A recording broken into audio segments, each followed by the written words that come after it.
সারাদিনে শত কাজ থাকলেও সেগুলো যত তাড়াতাড়ি পারি শেষ করে সবুজের সাথে কিছুক্ষণ কাটাবার চেষ্টা করি রোজ।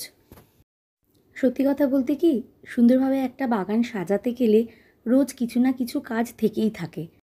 কোথায় গাছ বড় হয়ে গিয়ে রাস্তার দিকে হেলে পড়ছে, কোথায় ডাল ভেঙে পড়ে যাচ্ছে, কোথায় পাতা শুকিয়ে যাচ্ছে, সবই মোটামুটি খেয়াল রাখতে হয়।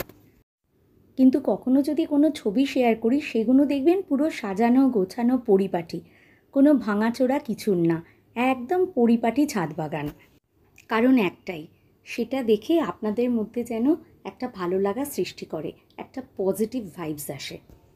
আসলে আমাদের সবার জীবনেই যে কোনো কারণেই কোনো না কোনো টেনশান লেগেই থাকে, মন খারাপ সবসময় সঙ্গীই হয়ে থাকে।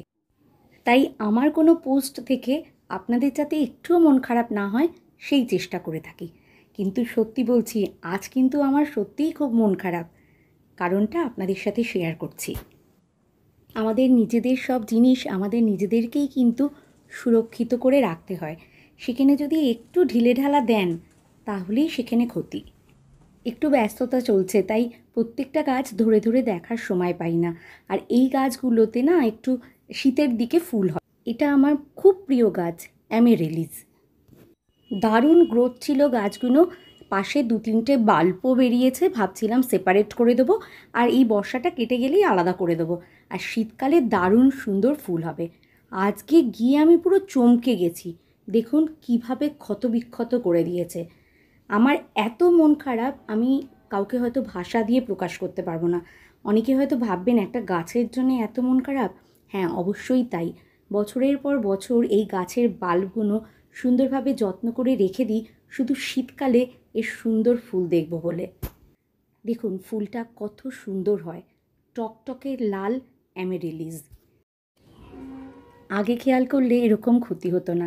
যাই হোক, সঙ্গে সঙ্গে ইনো আর শ্যাম্পু গুলে গাছের ওপরে দিয়ে দিলাম। এটা এত ভালো কাজ দেয়, যেটা সামনে আপনাদের দেখাবো বলে আবার আমি ভিডিও করলাম। একদম ভালো করে গুলে ঠিক গাছটার উপরে দিয়ে দিলাম। যেখানে পোকাগুলো দেখেছেন একদম গর্ত করে ভেতর দিকে ঢুকে গেছে, মানে এত পছন্দ।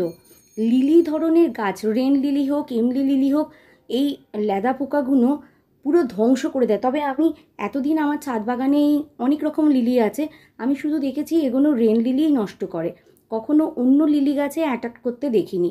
এইবার প্রথম খেয়াল করতে পারিনি বলে আমার সত্যি আজকে খুব খারাপ লাগছে। আমি খেয়াল করতে পারিনি বলে আমার এত ভালো গাছগুলো ধ্বংস করে দিয়েছে। টের পাইনি, নিঃশব্দে ক্ষতি করেছে। তাই আবারও বলছি, কারুর বাগানে যদি অন্য লিলি গাছ থাকে অবশ্যই সেগুলোকে বাঁচাবার জন্যে যখন রেন লিলি গাছে এরকম লেদা পোকা হবে আগে থেকে প্রোটেকশান নেবেন। নালে দেখুন পুরো গাছগুলো দিয়ে মনে হচ্ছে রক্ত বেরোচ্ছে, লাল টকটকে। আমার এত খারাপ লাগছে। হয়তো এটা রেড অ্যামেরেলিস বলেই বোধহয় ভেতরটা এত লাল নাকি আমি জানি না। যাই হোক, সঙ্গে সঙ্গে দেখুন পোকাগুলো মরে গেছে। পাশের দুটো বাল্বের অত ক্ষতি হয়নি, বড় বাল্বটার এরম ক্ষতি হয়েছে। আমি জানি না আর সুন্দর এরকম ফুল পাবো কি না। তাই সবাইকে বলছি, চোখ কান খোলা রাখুন, সময় থাকতে অবশ্যই সাবধান হন।